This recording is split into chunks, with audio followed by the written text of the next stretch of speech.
house na puno ng kwento, aral at saya. That's right! Ngayong araw ay Tuesday na, March 10, 2026 na.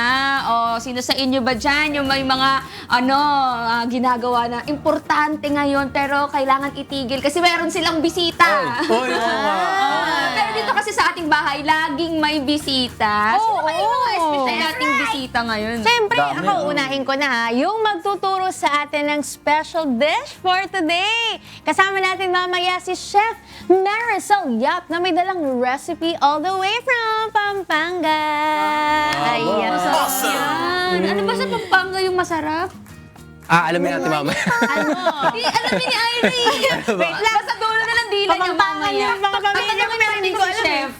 Oo, mamaya alamin natin. Pero hindi lang healthy breakfast, kundi healthy mind and body din ang goal natin. Kaya mamaya, pag-uusapan natin kasama si Dr. Paolo De Mapelis ang koneksyon sa pagitan ng ating brains and gut health. Mamaya po yan. Bah, magkaduktong pala yan, kaya pala lagi ko naiisip yung pagkain. Ha?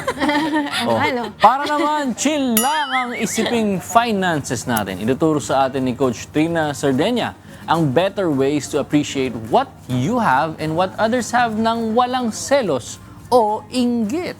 Kaya for a healthy mindset, abangan niyo po yan mamaya mga kasangbahay. Bawal mainggit for sa 2026. Oo nga. Pero syempre, para mapuno naman ng positive vibes ang umaga natin, hindi mawawala ang tugtugan! Hey! Tugtugan na! Kaya mamaya, makakasama natin si Vince Arceda na isang newly signed artist ng KDR Music House. Kaya samahan niyo kaming mas kilalanin siya mamaya.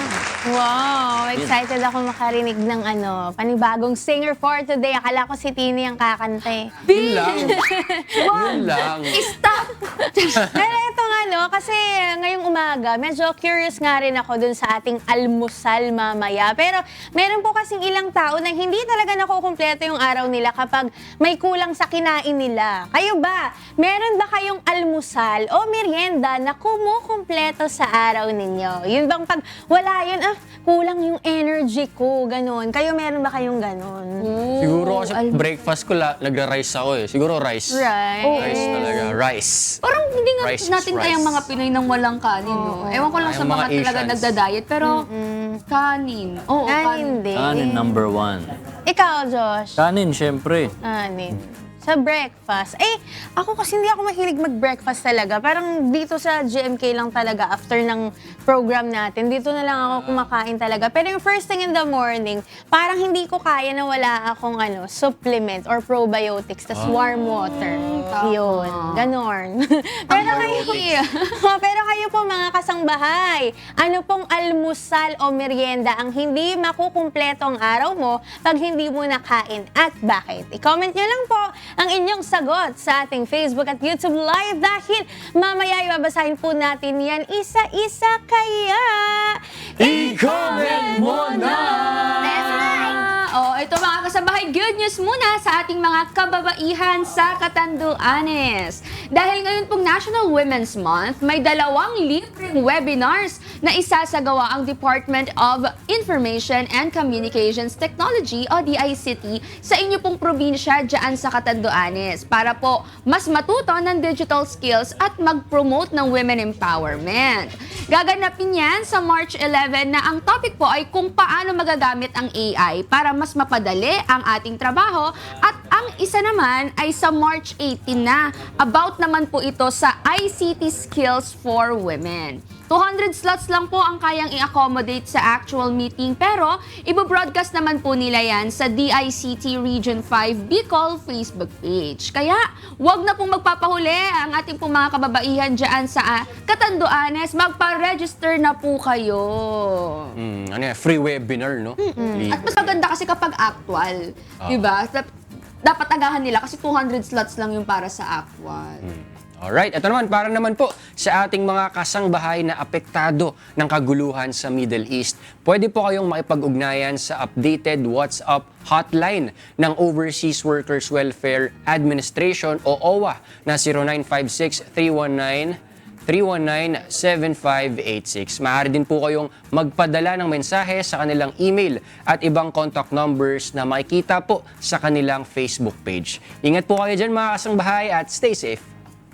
Yun talaga ng maganda may matatakbuhan ng ating mga kababayan. At mahalagang abiso naman para sa ating mga kasangbahay.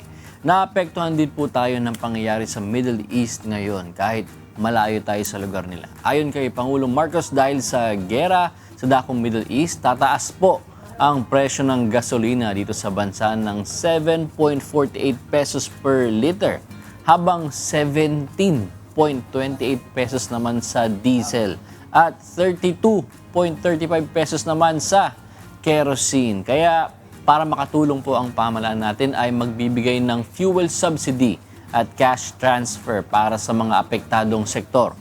Magkakaroon din po ng tax cuts at pag-amyenda sa Biofuels Act para makakuha at makagamit tayo ng mas murang gasolina. Kasama rin sa ipinatupad ang 4-day work week sa government agencies para makatipid sa kuryente at krudo. Paalala po na hindi kasama dito ang mga nasa frontline tulad ng mga police, bumbero, health services at emergency response personnel. Nakahanda na rin ng Department of Foreign Affairs o DFA at Overseas Workers Welfare Administration o OWA na makipagtulungan at ugnayan sa ating mga kababayan na naiipit sa gulo at gusto nang umalis sa Middle East at bumalik na, syempre, dito sa ating bansa. Grabe ang nangyayari sa mundo. No? Kaya nga, talagang Gusto natin ng peace kasi may iba't iba kasing pinaglalaban yung mga bansa eh. Kaya sama natin sa panalangin yan. Pero mahalaga yan yung abiso na yan ng ating Pangulo. Pero ito naman, no, lipat tayo dito sa balitang ito, mga kasangbahay, para po sa mga taga Metro Manila. 21 to 31 degrees Celsius po ang temperature at may 30% chance of rain po dito ha. Kaya bago po kayo maglaba, silipin muna yung mga ulap para di maulanan po ang inyo pong mga labada. Ako naman ay pupunta muna sa kusina. Yan. Iiwanan ko muna kayo. Dito Luluto muna kayo. muna. Tama yan. O, yan, sa Ang breakfast. tagapagbantay sa ating chan. Ay, Tama, tama. Mariano. Para naman sa mga taga Cebu, 25 to 30 degrees ang temperature. Ihanda na rin po ang ating mga payong dahil may 70% chance na umulan dyan ngayong araw. Naku, tsak madulas ang kalsada. Kaya mag-ingat po sa pagmamaneho para safe tayo. Kaya wag na lang kasi mahal ng gasolina. Lang na lang. Stay ka na sa bahay. Connect-connecta natin yan eh. Ay, ganun din naman sa Davao na 70% ang chance na umulan at may 25 to 30 degrees Celsius na temperatura. Kaya huwag kalimutang mag-hydrate, magsuot po ng preskong damit at mag-check ng weather updates. Yes, at sa mga nag-aabang, sumikat na po ang haring araw kaninang 6:07 AM ng umaga. Pero kung medyo na-late kayo ng gising, abangan nyo na lang po yung paglubog ng araw. Mamaya yung 6:06 PM ng hapon. Kaya siya PM. 6:06 p.m. Di ba? Tama naman. 6:06 PM ng hapon. Kanina. Pagbali pa rin kayo ng nakuha Para sigurado. Ewan ko na. Ewan ko na lang. Sigurado. Okay na, buti na lang nagtrabaho na yung kasama natin, no? Nakakaramdam na ako ng ng gutom eh. Kamusta na kaya? Ina-update niya tayo sa mga presyo Oo nga eh. Tingnan natin kung magtataas Kamusta na nga kaya ang presyo ng bilihin ngayon? Galing kay Ira. Ira, kamusta ang ating price list? Yes! Eto na, nakatumbling na ang inyong munting kusinera sa ating kusina. At eto na nga, mga kasangbahay, ang ating... Sige, taas natin.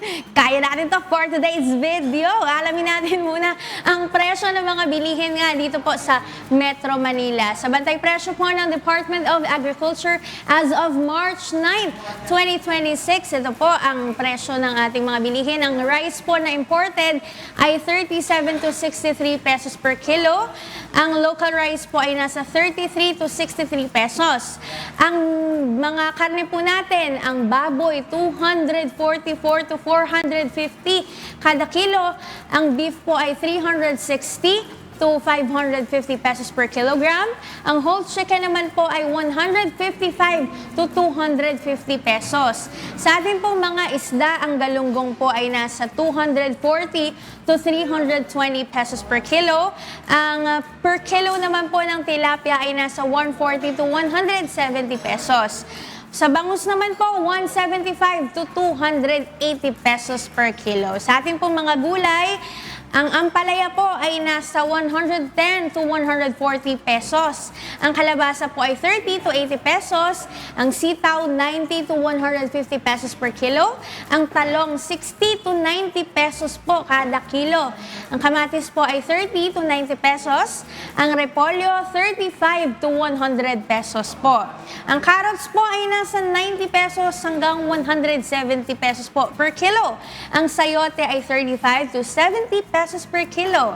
Ang bell pepper po ay 150 pesos to 300 pesos po yan kada kilo.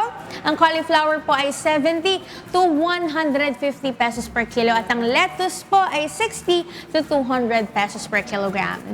Sa atin naman po mga spices, ayan po, nasa screen niyo po mga kasangbahay, ang bawang po, kada kilo po yan ay 120 to 400 pesos per kilo. Ang pulang sibuyas po, 70 to 150 pesos per kilogram. Ang puting sibuyas, medyo mas mababa, 50 pesos to 140 pesos per kilo. Ang sili po ay 100 to 250 pesos. At ang luya po ay 100 to 200 pesos per kilogram. Sa atin namang iba pang mga ingredients po, ang sugar na refined ay 70 to 90 pesos per kilogram.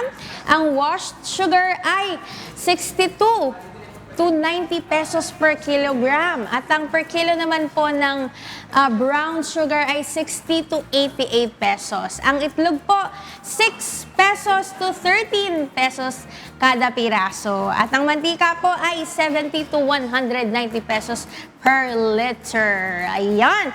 O, ito na mga kasangbahay. Parang di naman masyadong nagtaas ang presyo ng ating mga bilihin. Pero ito na. Syempre, magluluto at magluluto pa rin tayo. Meron tayong mga ingredients na sa harap. Nakita nyo naman, At ready na rin ang ating makakasama ngayon. Ang ating veteran chef. Walang iba kundi si Chef Maricel Yap. Good morning po, Chef. Bati po kayo sa ating mga Good morning po sa inyong lahat. Ayun, Chef, balita ko po kayo po ay Kapampangan. Kapampangan po. Na Kenny. Paano po ba bumabati sa Kapampangan po ng magandang umaga? Mayap, abak, kaya kayungan po, kaya kayo kabalen. Ayun, mga kasangbahay. Ano nga po ulit? Mayap, abak, Mayap aabak. kaya kayo kabalen. Kayo kabalen. Oh, kaya nyo yon. Ang alam ko lang ano ba yun? Mayap. Yun na lang, nabulol pa siya. Pero, Chef, ito pong ating dish po ay, parang hindi rin po ako masyadong familiar dito. Pork asadong matwa. Opo. Ano po yung matwa? Matuwa is old po na, kasabihan po siya ng salita po siya ng matanda, asadong matanda. I mean yung pinaka-nununuhan ng po. So, medyo old recipe Opo, na old siya. recipe na po siya. Ay, this is very interesting, Chef. Sige po, ano po bang mga ingredients natin para sa pork asadong matwa? Meron po tayong oil, butter, garlic, onion, red bell pepper, kamatis, potato po. Ito po yung pinag-marinate po natin na Okay. overnight, pero nag-pre-cook na po ako para mabilis lang po. Opo. Tapos laurel, sugar, tomato paste, kung kailangan lang po, kung gusto niyo lang pong Okay lagyan, calamansi, then reno po, liver spread po. Ito po, anong parte po ito, Chef, ng baboy? Sa asadong matuwa po kasi, pwede siyang pork kasim or eto kasi gamit ko siya is pork shoulder po. So medyo malinamnam to, Chef, ano? Mas po siya, mas madali po siyang lumambot. Oo, tsaka may mga fat siya. Sige po, Chef. Ano po ba ang procedure natin para po sa pork asadong matwa? Ano po, Chef, ang inilagay niyo po na marinade dito? Ito lang po yun, nandito lang din po sa harapan po natin. Kalamansi, toyo, ito na po yun. Okay. Tapos laurel din po. Doon pinakuluan lang po siya ng Gano'ng katagal po? less than 1 hour lang po. Okay. Sige po. Chef, ano na po ba yung next step natin? Mag-start na po tayo. Opo, sige po. parang naaano ako kasi pagka naririnig ko yung opo ng mga Kapampangan, opo, di ba? Opo. Opo. Yeah, kasi po, chef, ako po rin, ang lolo ko Kapampangan. Kapampangan. Doon po sila sa Arayat. O, hello po, shoutout sa aking mga kamag-anak. Sige po, ayan. Chef. Pero chef, balita ko po kayo ay nag-culinary school Opo. kayo. Bali, natapos po ako ng HRM. Opo. Tapos, hindi po ako mas gusto ko pa rin po, fashion ko talagang mag-culinary na din. Opo. Pero yung yung mga magulang nyo po, yung pamilya nyo, into cooking din po. Yun po ang balita ko po sa inyo eh. Opo. Start na sige po po, natin. sige po. Oil po. Mhm. Canola oil po yung gamit po Okay natin.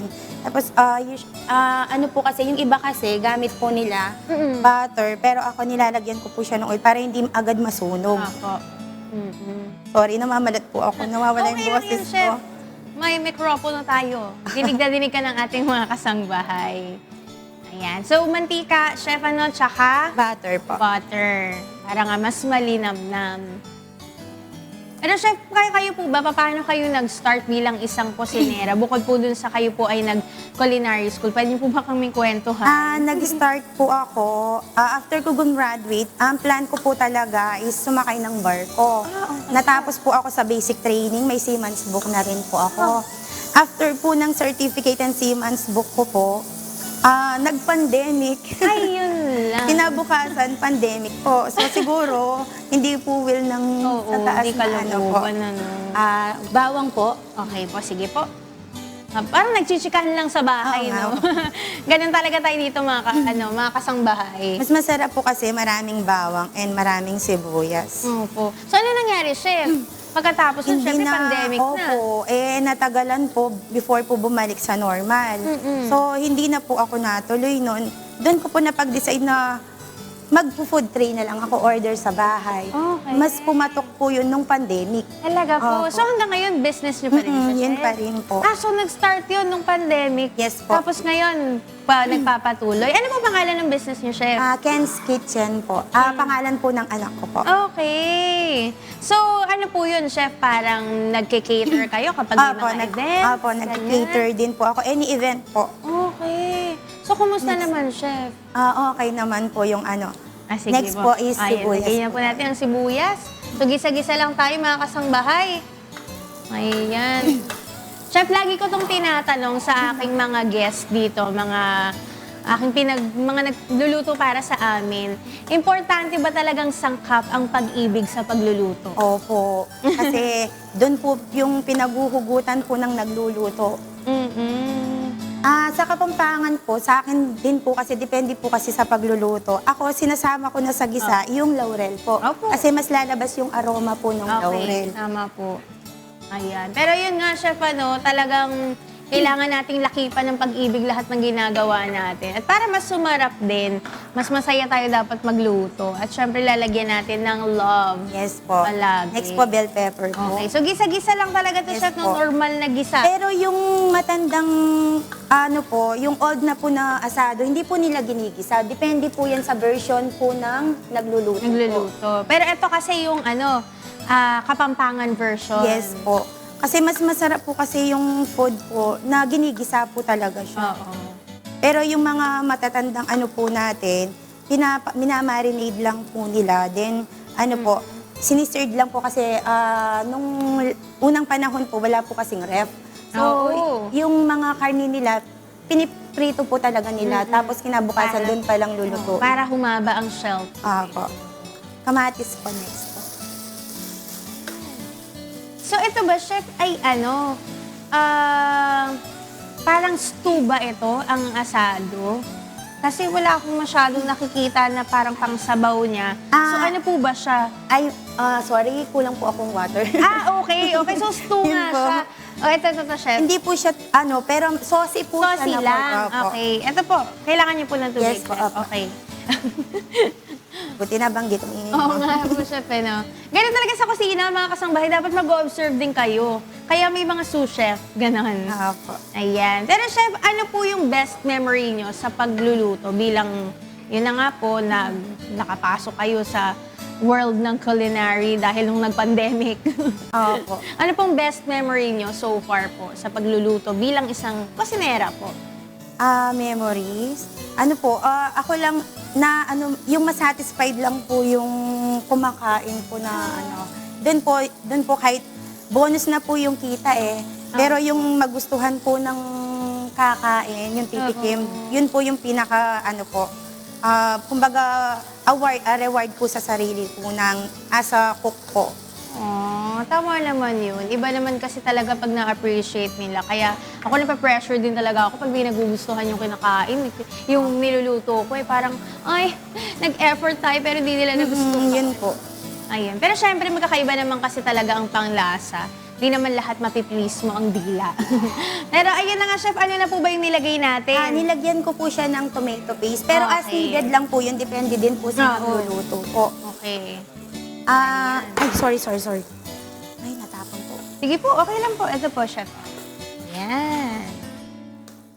Chef, ano-ano po yung mga dish po na hinahain niyo po sa inyo pong catering services, sa inyong food tray business? Yun po, yung inaano po namin, yung mga kapampangan dish po talaga. Meron din kayong Chef, yung kapampangan na sisig. Gano'n? Po, sisig Kasi po. talagang Yan sisig po yung ay sikat na sikat talaga sa Pampanga po, no? Meron kayo, Chef Buro? burok. Makain po kayo nun? Oo po, favorite ko yun, Chef. Ito po, excuse lang po ha. Sige po. Ito po, ilalagay ko po siya ng buo. Kumbaga, isi-serve ko lang din po sige siya. po, Chef. Depende po yan sa version po ng mga nagluluto po. Ako Kasi ganyan din ako, Chef. i-slice ko po siya mamaya.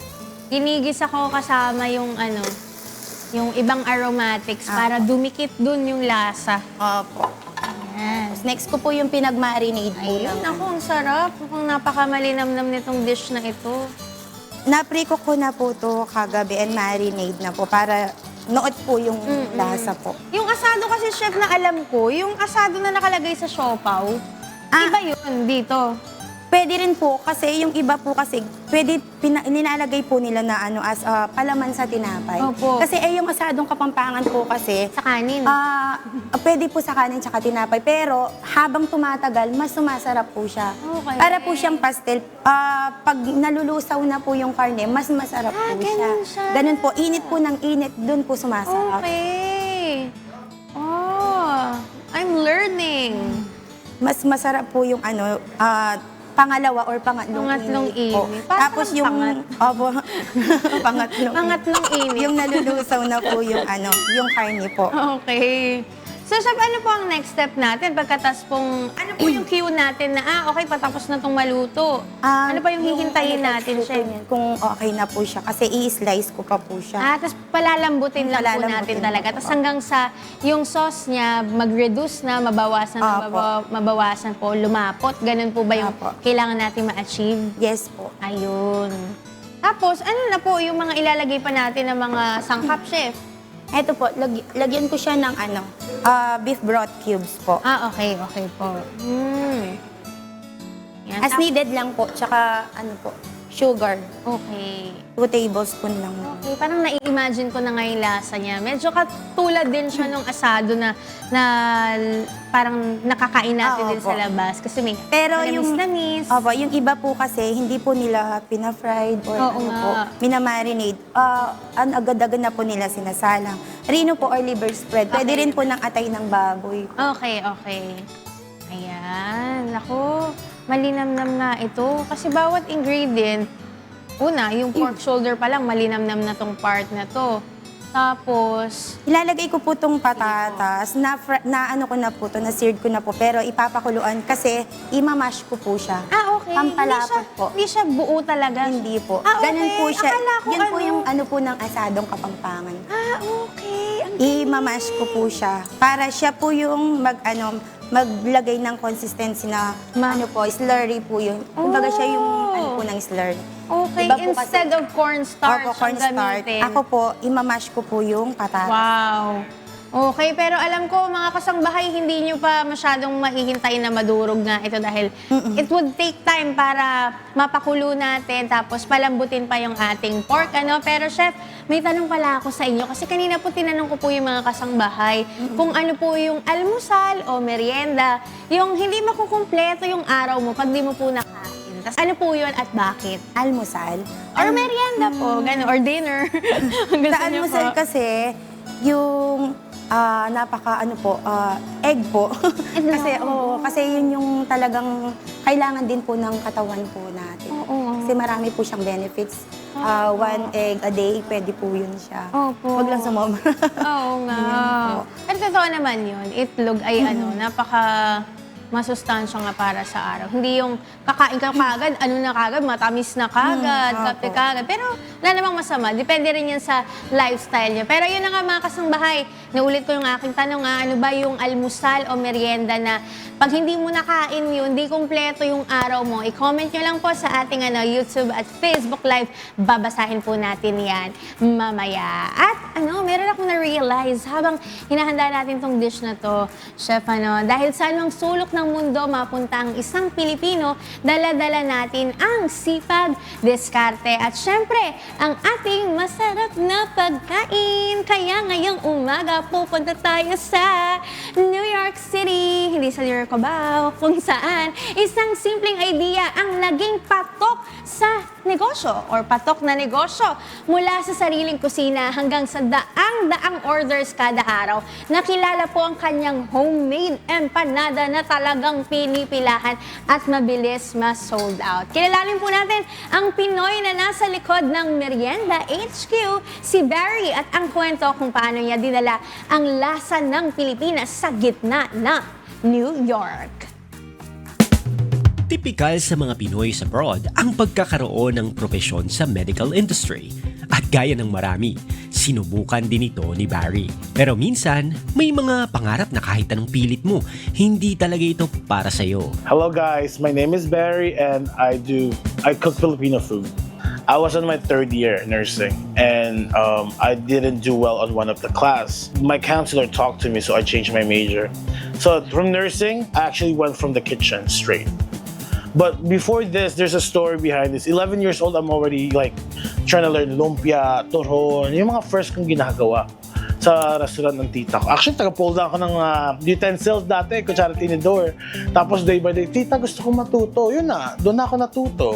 Sino mag-aakala na yung mga simpleng bagay na ginagawa lang natin noon for fun ay pwede pala nating maging career sa hinaharap. I'm very proud of it actually because a lot of people miss the food and you don't really see fishball, kikim, and kwek kwek everywhere here, and not a lot of people make the sauce.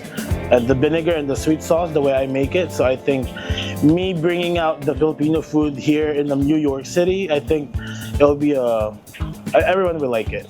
Matagal nang nasa restaurant industry si Barry at meron din siyang sarili niyang catering services. Noong 2018 ay isinali niya ang Merienda NYC sa mga pop-ups ng mga sari-saring Pinoy delicacies sa kilalang Filipino hub ang Woodside, Queens, New York. Yeah, I do a lot of street fairs. So parang Tiangge sa Pilipinas, di ba? Street fairs. So the weather is the most challenging because pag umuulan, medyo nga ang sales. Ganun talaga. So street fairs is not always raining money. So it's always just you make money, you don't. It's just balance, you know. Pero ngayong Enero lang ng taong ito, tuluyan niyang sinimulan ang paggawa ng Ilocos Empanadas. At hindi basta-basta empanada ito dahil lahat ay homemade. Mula sa dough, vegan longganisa, papaya salad, hanggang sa spice vinegar na siyang pinabalik-balikan ng mga tao. Lahat ay gawa sa pagmamahal. And yeah, I just make everything with love and fashion, and I'm just really into it. I'm not about the hype. This is a lifestyle for me. It's about connecting and creating and just really sharing my ideas to everybody. Naging maganda ang pagtanggap ng mga Filipino-Americans pati mga ibang lahi. Hindi lang dahil sa lasa, kundi pati sa crunchy texture nito. Kaya naman lalo itong sumikat. Oh, ang dami po. Actually, ang daming nagme-message sa akin. Tuwang-tuwa sila. One of them, I grew up in Ilocos. My dad's actually from Ilocos Norte din. And they try my foods brings back home daw. The fact that I've never been to Ilocos, pero na-try ko na rin yung Ilocos empanada before. Them trying my food, and I'm not even from Ilocos, but I'm just making it from the heart, and I'm really proud of that. Ngayon, halos 150 empanadas ang sold out araw-araw at sa halagang $10 kada piraso, pinipilahan ang empanadang Pinoy sa New York City.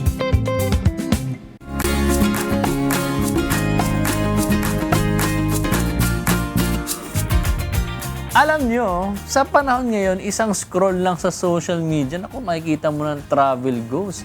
Bagong gadget, bagong kotse, at kung ano-ano pang lifestyle upgrades, no, bagong ganyan.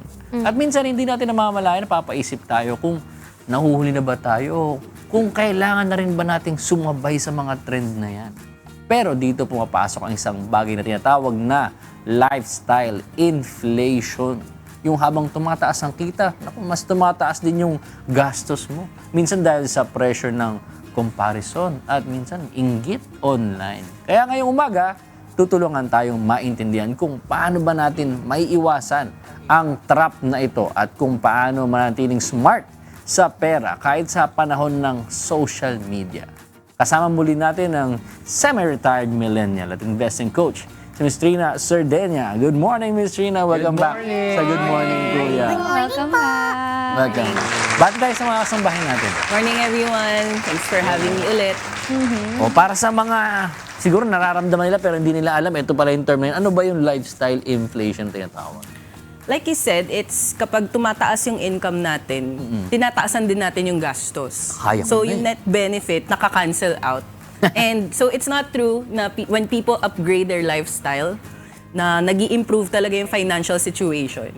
Kasi again, wala natitira kapag umakyat nga yung income mo, in-upgrade mo rin yung lifestyle mo. True. Yeah. Tapos nagiging source siya ng away sa maraming pamilyang Pilipino kapag, kunwari, inuna pa yung lifestyle upgrade compared to yung essentials like preparing for emergencies, mga ganun. Pero ano ba yung nagko-contribute sa lifestyle? Kasi kunyari, may mga iba na dati maliit ang sweldo niya pero ngayon malaki ang sweldo niya, siguro mas malaki na yung budget niya for food, ganun. Pero ano ba yung kumbaga healthy and unhealthy na inflation ng lifestyle? Healthy and unhealthy inflation ng lifestyle. So, usually, inaakyat natin yung lifestyle natin kasi nakakaranas tayo ng inggit. Okay, so yan yung sakit ngayon kasi kino-compound yan ng social media. Di ba, ang dali mo makita na, uy, si ganito, Oo nga eh. nagja-Japan ngayon or nagta-travel ngayon. So, it becomes unhealthy kapag yung nagiging response natin is self-sabotage. Kasi may envy na that leads to self-improvement. Okay. Di ba, that becomes inspiration. Yan, oo. And there's envy that leads to self-sabotage. Yan yung magpapabaon ka sa utang para lang sumabay. Ay, okay. Makiride. So paano po ba dapat natin kumbaga, paano ba pinapalala talaga ng social media yung ganitong klase ng comparison na culture natin? Yung social media, it's just a tool. So if the algorithm thinks na gusto mong nanonood ng mga travel, Yeah. papakitaan ka pa ng more travel. So if tayo, di ba, we mindlessly open our phones, magsa-scroll lang tayo, hindi natin alam na tinuturuan din natin yung algorithm kung ano yung mga content na gusto nating i-digest. And over time, yan din nagsusnowball din yan. Yung mga things na hindi natin namamalayan. Kakanood natin ng brain rot, di ba, nagde-deteriorate na rin yung mental capacity natin. Okay, ganun Kasi pala. sabi nga rin nila na comparison is the thief of joy. Na pag lagi mo kino-compare kung ano yung meron ka sa merong iba, Kaya nga. makaka-feel ka parang hindi ka satisfied. Pero ito naman, question naman, may difference ba between inspiration at envy? Paano natin malalaman kung alin yung nararamdaman natin? Inspired. So kapag inspired tayo, di ba, we look at our lives, tapos ini-improve natin yun so we can reach the ideal. Gumaganda yung habits natin, di ba? Pag kunwari na-inspire ka sa isang fitness influencer, bigla nag-exercise ka na din, kumakain ka na rin ng tama. So, yan yung inspiration. But yung envy, it's tinitingnan mo yung buhay mo, tapos gusto mong itapon yung buhay mo, and gusto mo yung buhay ng iba maging buhay mo. Palit. Oh. Yeah. Okay, envy. Parang nag-grab, gusto mo yung buhay niya, ayaw mo ng buhay mo. Akin na lang yan. Tapos lahat gagawin mo para mangyari yun. Yes. Kahit magkanda utang-utang na. Whatever it takes. So Yes. it's Sa ego. all about painting this image. Okay. Na gusto mo yung image mo sa iba, marangya ka. When in reality, you could be spending beyond your means. That's when it becomes self-sabotage. Yun na nga. Kaya pala nagiging self-sabotage. Pero Miss Trina, yung naman, yung pagiging, yung malakas na urge ng paggastos kapag nakikita ng ibang mga tao na parang, uy, ahead na sa akin si ganito, si ganyan. Ano ba siya talaga? Sobrang bad ba siya na trait talaga? Yung ganon sa pagiging, yung inggitonomics natin, no? Yung nabasa ko lang kanina po Yun po, ano po ba yun?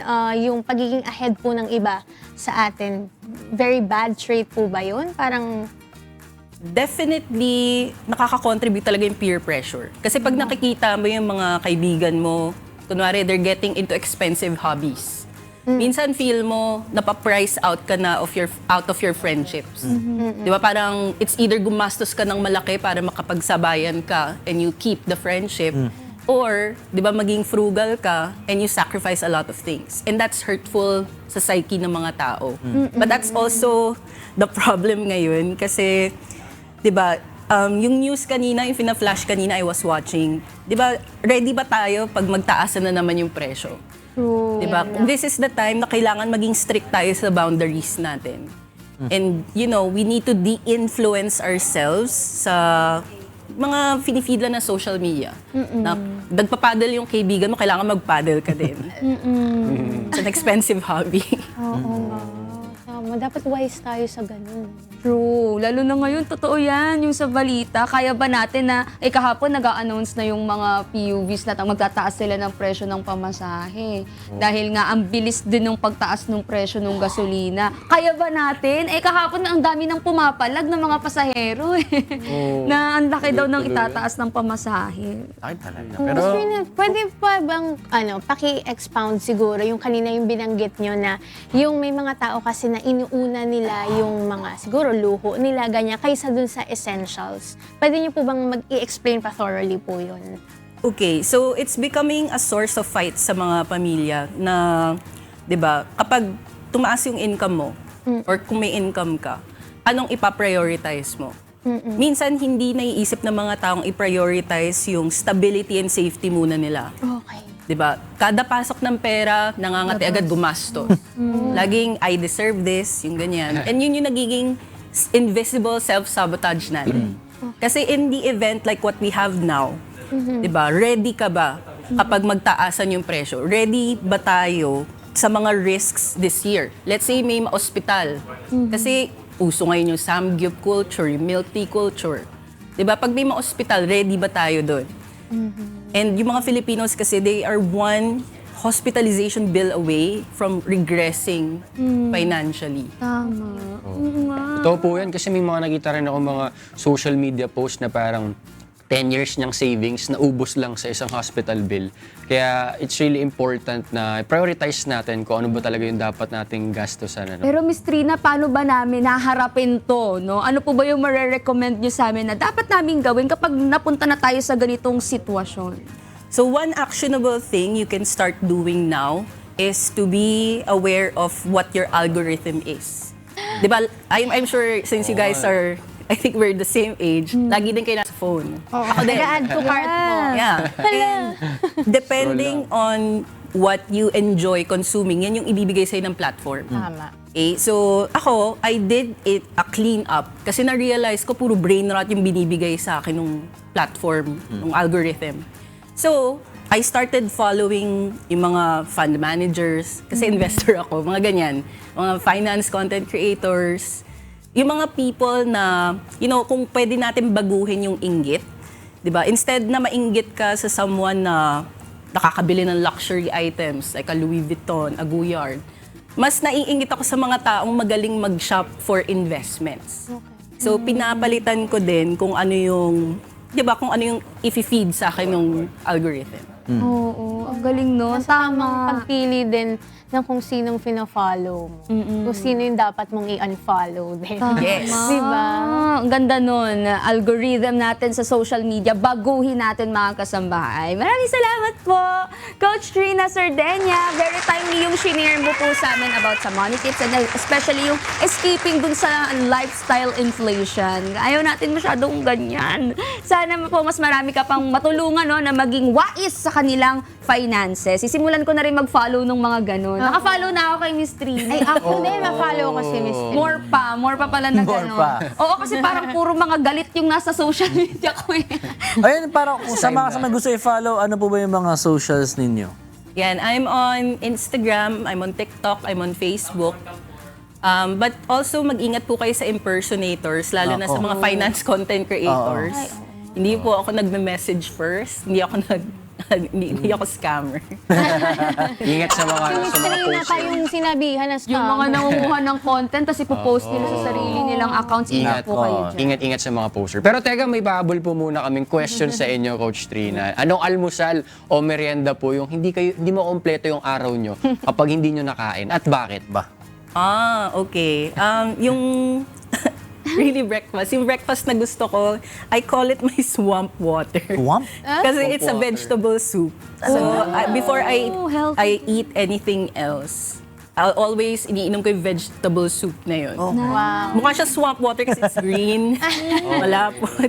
But yeah, health is also wealth. So, ayoko din na mapunta yung pera ko sa Tama. hospitalization. Very wise.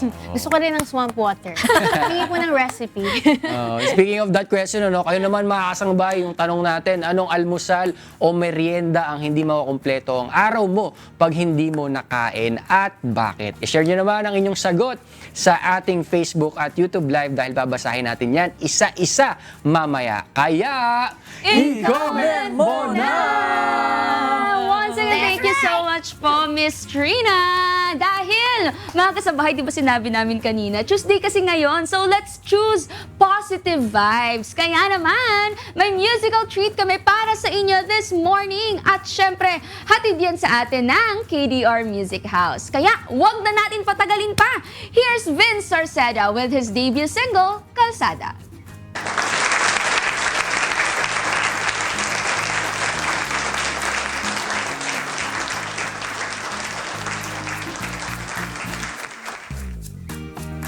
Wonderful performance, Vince! And syempre, welcome back sa Good Morning, Kuya! Of course, syempre, please greet our viewers. Syempre, yung mga fans mo rin. Go ahead. Hello po, sa lahat po ng nanonood po ng Good Morning Kuya. Binabati ko po lahat ng Sarsada family sa buong mundo at sa naka-tune in ngayon sina Ate Vanat at Kuya Gino at sa Brothers in Harmony. Hello po. Wow. Oo, kasi nung huli natin siya naging bisita, di ba? Kasama niya rin yung group niya. Tapos umaawit na rin talaga siya ng mga sinulat mismo ng ating Kuya Daniel. Tama. Kaya nakakatuwa kasi ngayon, signed na siya sa KDR Music. Wow. Congratulations! Kaya sobrang happy namin sa journey mo rin, di ba, as a singer. So, kamusta naman, no? Paano nagsimula itong journey mo talaga sa music? Pwede ka ba naming mas makilala pa? Yung, Sige po. Nag-start akong kumanta, I think I was 8 or 6 years old. Ay, grabe. Inshallah. Alam mo na talaga na singer ako. Actually, I started as a dancer. Talented din pala to si Vince. Vince, ang family mo ba ay musically inclined din? Sa father's side. okay. Kaya naman pala. Oo. Tapos yung pagsayaw, talagang gusto mo lang din siyang gawin. Sa mom side. Oh, di ba? Talaga Parang mother. naman. Ma, bakit hindi tayo ganun, ma? Wala tayong ganda ng boses, ma. So, dun sa age mo na yon, parang na-realize mo na, ay, gusto kong maging singer nung mga 8 years old ka, ganun? Actually, hindi ako into extracurricular dati. Kasi academically inclined akong bata, competitive sa ACAD. So, si mama talaga yung nag-push sa akin sana. Pero mga ano yun, parang kailan mo na-realize na, sige na nga, pagbigyan natin si mama. Anahin na natin, pursue natin yung music. Siguro around grade 5 po ako nun. Nung parang mga 2 years na pagpupush. Ganun. Pero meron bang mga parang nag-influence sa'yo na parang na-inspire ka na-inspire ka sa mga tao, sa mga singers na, ay, gusto ko rin gawin to? Meron po akong family members sa ibang bansa. They're performing na po outside. So, kapag tuwing reunion, nagpa-perform sila in front of our family members, ganyan. So, na-inspire po ako na parang I want stage din, ganyan. Kasi dati naka-follow na kami sa'yo sa social media. Nakikita na namin yung mga lives mo, yung mga content mo, kumakanta ka talaga. Pero ano yung pinaka-exciting? Ano yung nagpaiba dun sa experience mo ngayon na labeled ka na, no? May nakasign ka na sa isang katulad ng KDR Music House kaysa yung dati na paano bang tinatawag yung mga ganong artist? Yung talagang sila lang sa sarili Solo nila. artist. Solo artist din yung Independent, tawag din sa ganon. kanila. Ano yung difference na ngayon may nagmamanage na sa'yo, tumutulong sa'yo? Siguro po mas nagkakaroon ng path in a way and guidance, of course, dun sa direction ng music na gusto ko. Siguro ang kaibahan lang po nung ako lang po yung gumagawa ng music. Of course, yung exposure lesser. Pero ngayon, I think kasi hindi po ako seryosong, tao sa craft ko din. I just love singing and I just love doing music and that's it. Pero ngayon, I think more, siguro, responsibilities as a singer din. So, mas cautious na ako sa magiging content ko when it comes to my music and also the lyrics that I'm writing. So ikaw din ba yung sumulat nitong Kalsada? Ay, really? Kaya ang galing. Singer-songwriter. Siya nag-compose, kaya pwede man malaman yung kwento naman about this Sige nga. song. Na-compose ko tong Kalsada parang 7 years ago na. Tagal na. Apo. Na-produce to with, actually, fun fact po, yung nag-arrange nito originally, siya yung nag-arrange po ng Cup of Joe. So, Apo. So, nag-start, kasi sa Baguio po ako nag-aral. And doon din po nag-start yung Cup of Joe. Same school kami. They're 2 years younger lang po sa akin. And same arranger po. Kilala siya sa Baguio, si Kuya Shad. Now, he's, pwede bang sabihin? Sorry. Siya yung may-ari ng Cozy Cove ngayon. So, if naririnig nyo, ganyan. Kwento ng Kalsada, actually metaphoric po siya. Kalsada is like a symbolism for me of a new hope, a new journey, whatever you've been through in life. In general siya, love, life. It's like taking a new path and getting a new hope for you. Parang ang hopeful, no? Parang moving on din, no? Parang ganun. Track na. Bagay. Ano ba siya dapat nagdadaanan mo that time? Like 7 years naisip ko ago? Or parang naisipan mo lang na gagawin ko to, parang madaming nangangailangan ng ganitong klase. Paano mo ba nasulat yun Oo, 7 paano mo siya years nasulat? ago? Nakikichika tayo no? Ano po kasi akong kaibigan, parang listener type of friend. So, I absorb everything ng sinasabi ng kaibigan ko, kwento niya, ganyan. So, parang it's a accumulative, experience of my friends from what they're experiencing in life. And I wanted to give them a reminder through music, through song. So, ito, dedicated to them. To friends. Oh, friends, gawa na kayo ng kanta para sa atin. Kayo gumawa ng kanta. Kasi di talaga ako marunong sa ganyan. Pero ngayon, syempre, napapakinggan na yan ng mga friends mo. Nung talagang pinag-aalayan mo ng kanta na yan, ano naman gusto mong sabihin sa kanila? Well, ngayon, medyo okay naman na sila. From 7 years ago, years yes, ago 7 kasi years ago, medyo okay na sila. May kanya-kanya ng pinagkakaabalan sa buhay. So, I think kung mangyari man ulit yung experience na-experience nila 7 years ago, move forward lang. Yeah, tama. Keep At saka merong moving mga forward. nakakapakinig ngayon ng kanta mo na angkop sa kanila yung awit na yan ngayon at this moment, di ba? Kaya okay lang yan, pakinggan nyo yung kanta ni Vince. Pero mas maganda kung si Vince ang magpapromote. Sige, Baka naman, invite mo yung mga viewers natin na pakinggan ang iyong debut single. Ayan, sa lahat po ng naka-streams na, thank you so much. At sa lahat ng naghahanap ng kanta para magkaroon ulit ng hope sa kanilang puso, ayan, akma sa inyo yung Kalsada.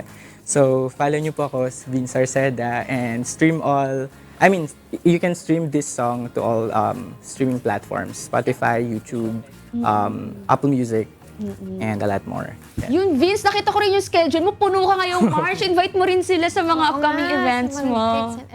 Yan, sa lahat po ng gustong manood, next ko is K-Direct at Night. So sa lahat po ng free sa March 15, free po kayong manood sa Orani, Bataan.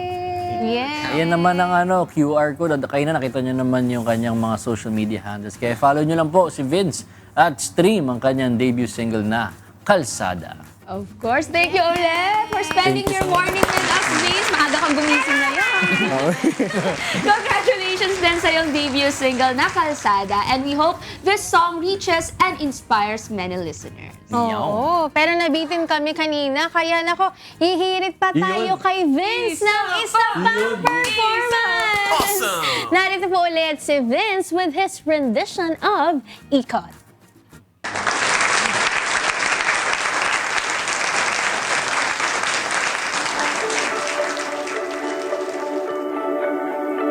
Ikot-ikot lang mula ng mailang gawa ng iyong tingin at ngiti. Di sinasadyang mahulog mahibang, aasa na tayo sa huli. Aaminin ko pa, huwag baka bigla lang mawala. Kung ano mang pumapagkitan sa ating dalawa. Naiisip mo ba sa mga oras na tayo'y magkasama, kung ano tayo sa buhay ng isa't isa? Paikot-ikot lang mula ng mailang gawa ng iyong tingin at ngiti. Di sinasadyang mahulog mahibang, aasa na tayo sa huli. Araw-gabi, tanging ikaw ang nasa isip. Kahit laman ng panaginip ay ikaw ang aking hiling. Tumanda nang ikaw lang ang kapiling, habang buhay ay pipiliin ko ikaw. Paikot-ikot lang mula ng mailang gawa ng iyong tingin at ngiti. Di sinasadyang mahulog mahibang, aasa na tayo sa huli.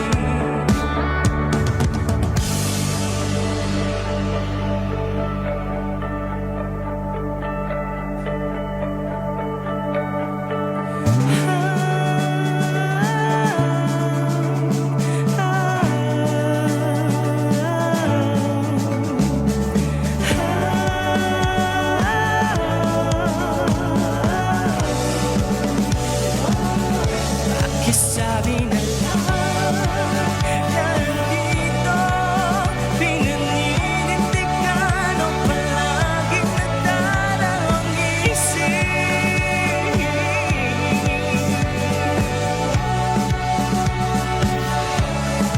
Ulit-ulit na lang sinasabi sa sarili ko ang mga hindi mapitawang salita para sa'yo. Ikaw lang at ikaw ang sinisigaw ng puso kong di mapakali. Ikaw lang at ikaw ang sinisigaw, pag-ibig ko'y sana mapansin. Ikaw lang at ikaw ang sinisigaw ng puso kong di mapakali. Ikaw lang at ikaw ang sinisigaw, pag-ibig ko'y sana mapansin. Paikot-ikot lang mula ng mailang gawa ng iyong tingin at ngiti. Di sinasadyang mahulog mahibang, aasa na tayo sa huli.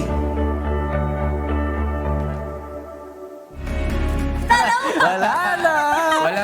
Ay, mga kasambayan, dyan na pala kayo. Pinag-uusapan kasi namin, kailan ba kayo nakaramdam nung parang kinakabahan nyo? Kaya pag kinikilig ka na, parang may nararamdaman ka. Walang kabalang nararamdaman mo. Yung tawag nila, di ba, Kinikiliti sa tiyan. butterflies in the stomach. Walang kabalang ang naramdaman ko, tsaka excite. Wala yung kilig, Joshua. O, mag-react ka. Oo nga yun. Pag-react ka, inutusan mo. Pero yun yung mga ganyan, yung parang nakikiliti daw yung ano mo, yung chan mo. Oo. Diba? Yung mga ganyan sinasabi. Paano kaya nangyayari yun, no? Kiliti sa chan. Ako yun kapag graded recitation, yung recit sa school, yun, dyan ko yung nararamdaman lagi. Oo, yung mga Pero ngayon, tamang-tama yan kasi para malaman natin kung bakit ba ganun, parang konektado ba yun? Ano nga ba yan? Pagka kunyari, may naisip tayo, tapos naramdaman natin bakit konektado yun, no? Kasama natin ngayon ang ating Dr. Oo nga. Si Dr. Doc Demapiles. Doc, good morning po. Welcome po sa Good Morning, good Kuya. morning. Please greet Doc Paulo. our viewers po, Doc Hi, Paulo. good morning everyone. I'm Dr. Paulo Dumapelis, isa akong board-certified adult gastroenterologist. Gastroenterologist pala si Doc Paulo. Paulo. Kasi yung mga nararamdaman namin lalo na sa umaga po, kapag magsa-start yung GMK, iba talaga, Dok eh. Bakit po ba kami nakakaramdam, Dok, ng butterflies in the stomach sensation kapag po kinakabahan o na-excite or kapag kinikilig na lang, Dok? So, etong feeling na parang may butterflies or parang may feeling na parang minsan sinisikmura or discomfort or in worst case scenario parang sumasakit na ang tiyan natin, no? Minsan may kasama pa tong parang naduduwal o kaya bloated. Ito mga ganitong feeling, it's usually linked to dyspepsia, hyperacidity, and acid reflux. Actually, hindi lahat ng tao nakakaramdam ng ganito, no? Isa ito kasi sa mga tinatawag nating stress response or somatization ng ating katawan. So, bawat tao kasi, iba-iba ang stress response natin. May ibang tao kapag nasa stress, nag-headache, ibang tao nagkaka-rashes, ibang tao nagkakaroon ng diarrhea. Pero, hindi naman majority, pero maraming tao kasi ang nagkakaroon ng hyperacidity, acid reflux, sinisikmura kapag in the height of stress. Okay. Ba't nga ba ganun, Dok? Minsan naman may mga instances na kunyari, stress ka or minsan may problema ka sa ano mo, madami kang isipin. Minsan, parang ang bagal ng ano mo, metabolism or parang hindi ka natutunawan. Talaga ba naapektuhan yung ating panunaw kapag ganun, pag stress tayo? Okay, so ang bagay kasi dito is hindi nga siya totoo sa lahat ng tao. Okay. Pero maraming taong may ganitong Pwede, sakit. okay, No? okay. So, isa kasi sa mga na-experience nila itinatawag naming dyspepsia. No? Ito kasi medical term namin for hyperacidity. Dyspepsia talaga. Ang dyspepsia, ito kasi yung nag-e-encompass ng hyperacidity, acid reflux, pati yung bloating, empacho, parang hindi ka natutunawan. Kaya, okay. And kapag ang isa sa most common trigger talaga namin ay stress and anxiety. Okay. Marami ang triggers eh. Stress, anxiety, overeating, minsan drug-induced, may mga gamot, no? Tulad ng mga pain relievers, antibiotics, tsaka yung Helicobacter pylori na bacteria. So pero pinaka-common pa rin at nakikita namin sa maraming tao talaga ay stress at anxiety. And this is consistent. For example, pag in their normal daily life, wala silang nararamdaman. Pero kapag in the height of stress, anxiety, interview, major exam, yan, nangyayari talaga siya. Kailangan bantayan pala natin. Oo, pero Dok, bakit naman po kapag kumakain tayo ng mga kinikrave po natin, nagkakaroon tayo ng feeling na parang sumasaya tayo. May epekto po ba yun yung pagkain sa mood po natin? Oo nga, no? Okay. So, ang pagkain kasi, of course, number one, it's a basic human need, no? And ginawa talaga tayo para maging mas masaya kapag kumakain tayo.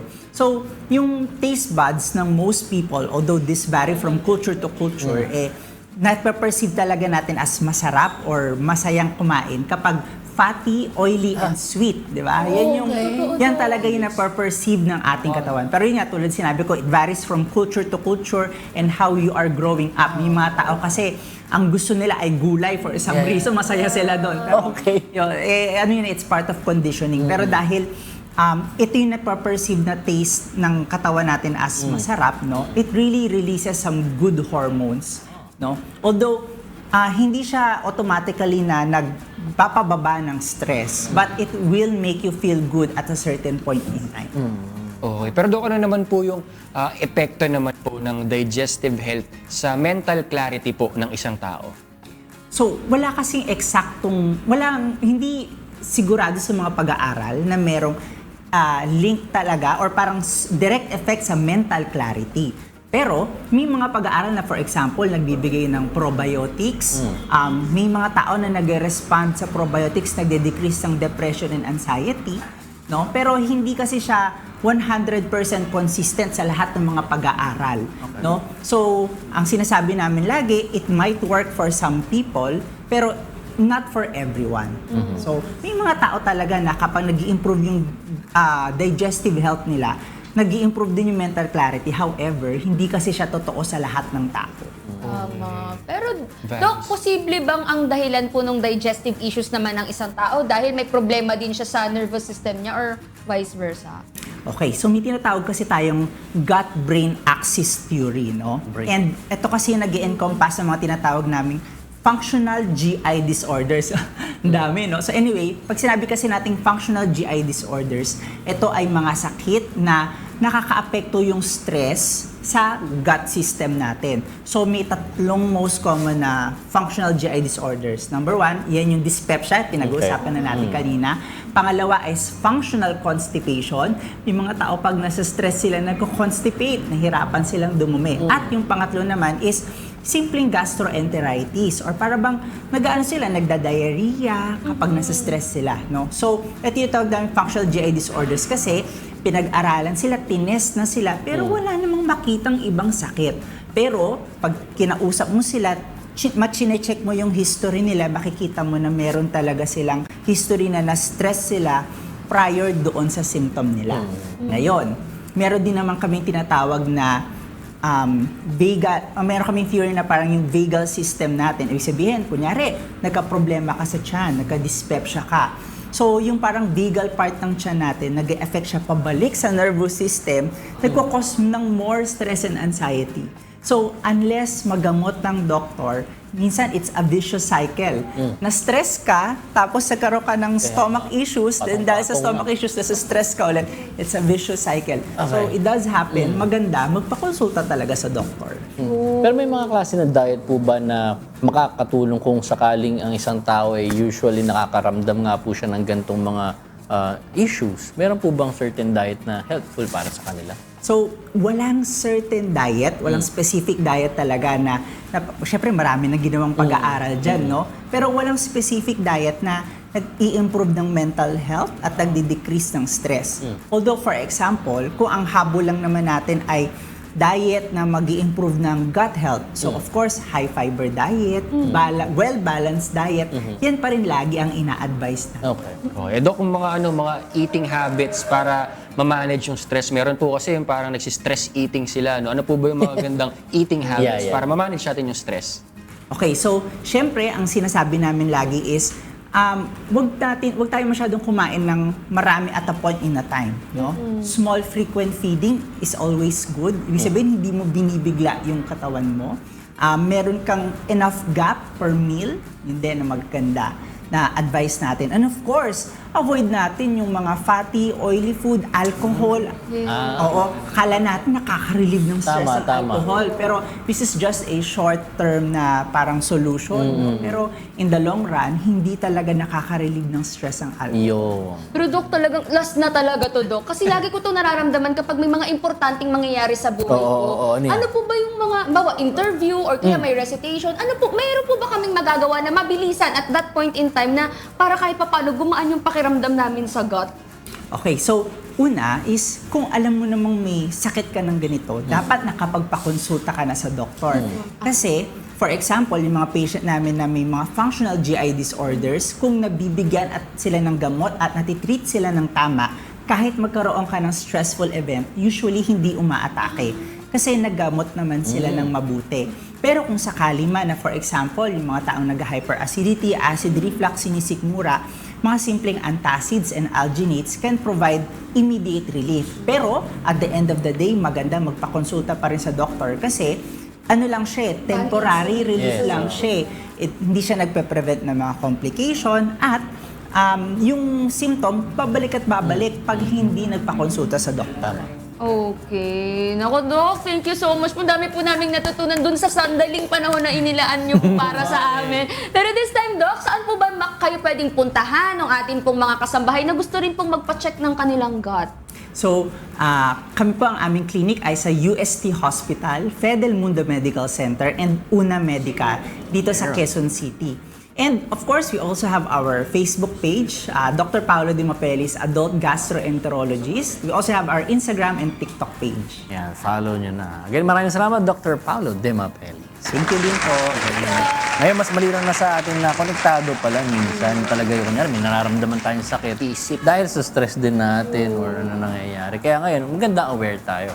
Again, maraming salamat po, Doc Paolo De Mapelis, sa mga important info Thank you. na binahagi niyo po sa amin ngayong umaga. Sana mas marami pa po kayong matulungan sa ating mga kababayan kasi dapat healthy tayo. That's right! Ang dami nating napag-usapan, no? Kaya medyo nakakagutom na. Nakakaramdam na. Nakakagutom Hindi, na. nararamdaman na eh. Nagugutom na. Ay, patingin naman ang breakfast natin dyan. Kamusta na ba? Kakain na tayo nila, Doc. Eto na nga, nagbabalik po ang inyong munting kasinera. Siyempre kasama natin si Chef Maricel Yap. At eto na nga, tapos na natin lutuin ang ating pork asado. Ano nga po yun, Chef? Yung Kapampangan word? Pork asadong matuwa. Matuwa. Matuwa kayo, mga kasambahay. Dahil Matuwa. luto na. At eto na, magpa-plating na tayo. Platings na to. Alright. Bali, ganito po yung magiging texture po niya yan. Okay. Pero, so, tama nga, Chef, nung sinabi nyo kanina na magbe-breakdown yung meat. ini-slice ko na po siya kanina. Okay. Tapos po, Lipat na natin siya sa plato, Chef. Okay po. Wow, napakaganda ng kulay. Tapos siya, mukha siyang malinamnam talaga. Pero Chef, bukod po dito sa pork asadong matuwa na inyo pong i-prepare po para sa amin today, meron pa po kayong ibang binit-bit po para po sa amin dito sa Meron studio. Sige po, pwede niyo po bang banggitin sa amin ito, Chef, yung mga dala niyo po para sa amin? may dala po ako para sa inyong lahat po na Ayan. baby back ribs po.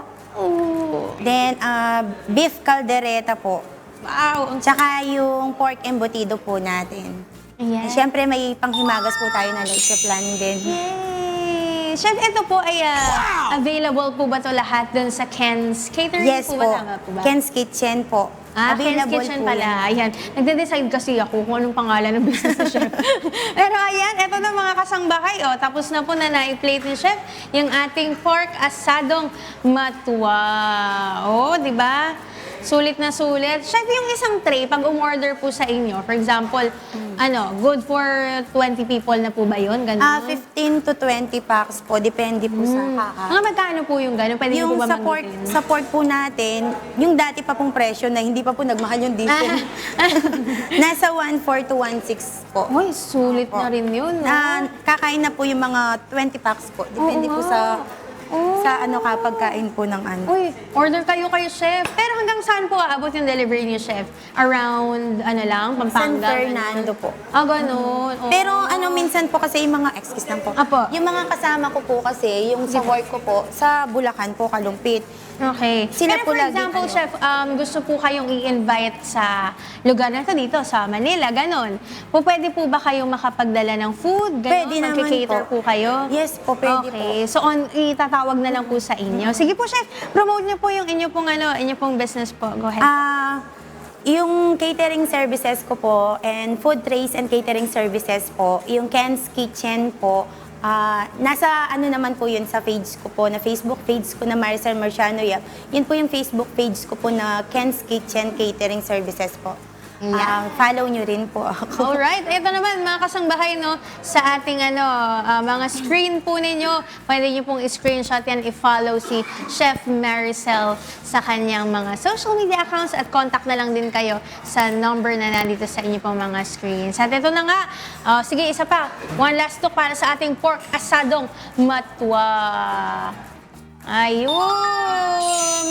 Maraming salamat po, Chef, for sharing this recipe. Pero bago pong lahat, sige, baka meron pa po kayong gustong i-shoutout muna. Sige po, bating po kayo, Chef. Shoutout po sa family ko po, sa mga pinsan ko, Soto, Marciano, and Yap family.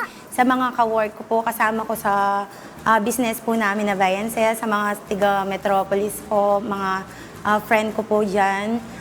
Sa mga naging classmate ko and mga hi Chef Maris po and Chef Libay po, thank you po. And thank you po sa inyo sa pag-guesting po sa akin. Opo, balik po kayo, Chef, Opo, thank you po. dito po sa Sure po. Good Morning Kuya, sa atin pong segment na Cook It Right. Mga kasangbahay, may natutunan din ako na kapampangan word. Manyaman.